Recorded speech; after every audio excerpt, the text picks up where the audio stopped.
Is Eminem corny? I mean, it depends on who you ask. But is Eminem irrelevant? Now that is a question that requires a little bit more discussion due to recent events. Hardcore hip-hop fans' reactions to Eminem are predominantly negative. Many claim that he is offensively corny, his newer music being trash, and his stature in hip-hop being all but non-existent nowadays. However, despite these sentiments, the release of his new single, Houdini, has managed to hit number 2 on the Billboard Hot 100 chart and number 1 on the UK music charts, with the song selling 49,000 copies in the first 7 days of its release, which in this market is absolutely insane. For somebody who's past their best, he seems to be doing a lot better than artists that are supposed to be in their prime. So how has he been able to prove people wrong? What really changed? Eminem as an artist has remained a divisive figure throughout his entire career in hip-hop. A lot of this could be down to the nature of the fact he is a white rapper, especially in discussions of his early music, others down to the controversial subject matter within his songs, and the highly publicized drug problems that have plagued his career. Regardless of whether or not you view Eminem as someone that has changed the genre, there is no denying that he has caused a lot of conversations around it. He is one of the highest selling artists across all kinds of music, and despite his prime commonly being associated with the late 90s/early 2000s era of music, he has still amassed billions of streams on modern streaming platforms like Spotify and Apple Music, retaining millions of monthly listeners that put him in contention with some of the biggest and best artists of the current generation. Not so bad for an old-ass man. The release of his album Relapse was probably when these comments really started to circulate. This was an Eminem that was recovering from his well-documented drug problem, and the songs on here are just weird, and not in like an Eminem kind of way, but in an externally really cringe kind of way. The instrumentals across a lot of these songs just don't seem like they're his style at all, and his voice and delivery just comes off super nasally for some weird reason. While tracks like Beautiful or Crack a Bottle are still good, these factors make them hard to re-listen to, and just overall makes the album an immediate skip in his discography. Things do trend back more positively for a while until the release of Revival, which was just plain awful. I remember looking forward to hearing this album release, since it had been about a 4-year gap between Eminem projects, but after my first listen, it felt like I had walked into a McDonald's and their ice cream machine was still fucking broken. Just utter disappointment that hasn't really faded upon future listens either. All around a bad project, and came at a point where you would have thought that this would have ended his career and forced him into an early retirement because of how bad the reception was from other fans. His response to the haters on his surprise album Kamikaze, while being better, is just abhorrently in the wrong thematically. Revival wasn't good and people were just too dumb to understand it. I mean, I listen to Playboi Carti, so I can understand large and complex narratives. It just overall needed a lot more fine-tuning to be able to fix a lot of these issues on here. Or for it to have never existed in the first place, just scrap it and do something else. I didn't even bother listening to Music to Be Murdered By because it came out so close to when Revival and Kamikaze had released, so I still had the awful taste for Eminem music in my ears and mouth, and didn't want to further subject myself to cruel and unusual punishment. And this was a sentiment that was shared by a lot of people. While there is a lot of love for Eminem music, this new shit was just terrible. Better to just retire and save yourself from further embarrassment. So the chips were all down when Houdini finally released. It seems somewhat shocking that he was able to have such a massive impact given the background context of the situation. However, upon reflection, should it have been so surprising? After the disappointment that was Relapse, M had released both Recovery and the Marshall Mathers LP 2, which both achieved extreme commercial and critical success. Recovery, as the title indicates, was a complete tonal shift for Eminem, where much of the music had a lot more of a serious vibe to it. It also showcased his recovery in terms of actually making good consumable music again. Even on Not Afraid, M mentions the fact that Relapse could have been a lot better, showcasing that he was not only listening to the sentiments from fans and critics alike, but was actually trying to show some growth from it too. Love the Way You Lie was also another smash hit for M that further proved that he still had what it takes to make a hit song, even though he might not be the same kind of artist as he once was. Now again, Revival was traumatizing, but after that, M had also released a remix for the song Chloroseptic with 2 Chainz, and that had a lot more of a vintage Eminem style to it. And after Kamikaze, he had also released Killshot to much fanfare, and has continually caused Machine Gun Kelly a lot of issues even today. So I say all this to prove that there is a life after decline for Eminem, but the biggest factor for me in evaluating the success of Houdini is actually the Marshall Mathers LP in 2013. Now, numbers-wise, this project didn't do insanely well in comparison to other Eminem projects, but still good good relative to the market and other artists. I would honestly say that this is Eminem's most underrated project because you just don't hear it come up in conversation as often as it probably should. When I heard Berserk for the first time, I felt super nostalgic. The beat was Eminem absolutely to the core, while still having a more modern feel to it. Got me super amped for the rest of the project to come out because this was the Eminem I remember growing up listening to, and he doesn't disappoint on the entire project. The tone on this is a lot closer to his older projects while still retaining some of the elements of Recovery on the more serious and introspective pieces like Legacy or Headlights. It felt like it gave respect to fans of his original style while also still trying to push himself creatively in a new direction. And so there was clearly something to build on here because people were looking for this kind of music and enjoying this kind of music, but that just didn't happen.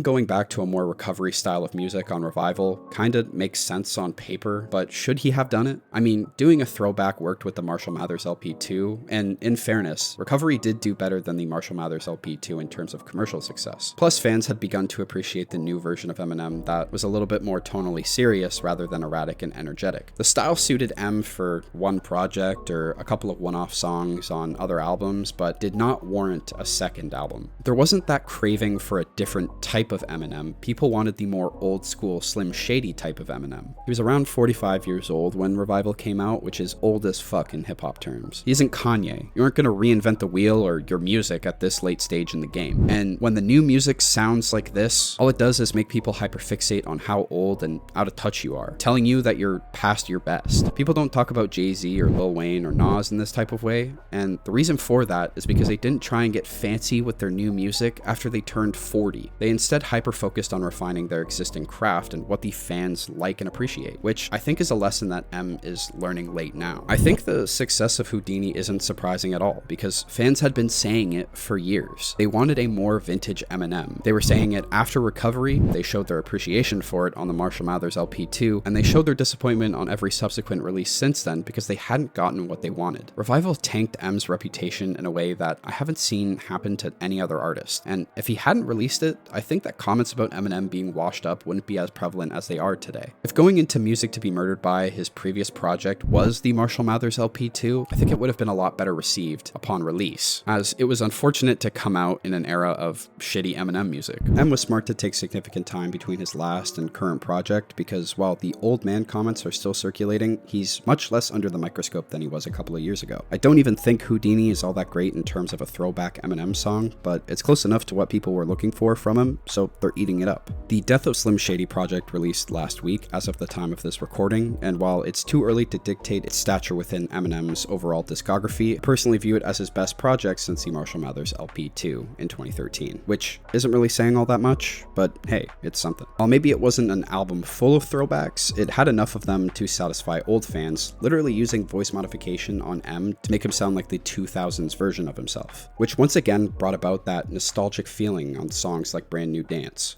It still tried to bring in some new ideas too, having a passing of the torch moment with Jid's feature on Fuel, acknowledging the past but being ready to move on to the future. Now, it's estimated that the album will sell around 300K in its first week, which artists with much more modern popularity have often failed to replicate those sorts of numbers. Ultimately though, numbers don't indicate impact. So should Eminem still be considered relevant in hip-hop's modern era? Did you like his new album? Let me know in the comments below.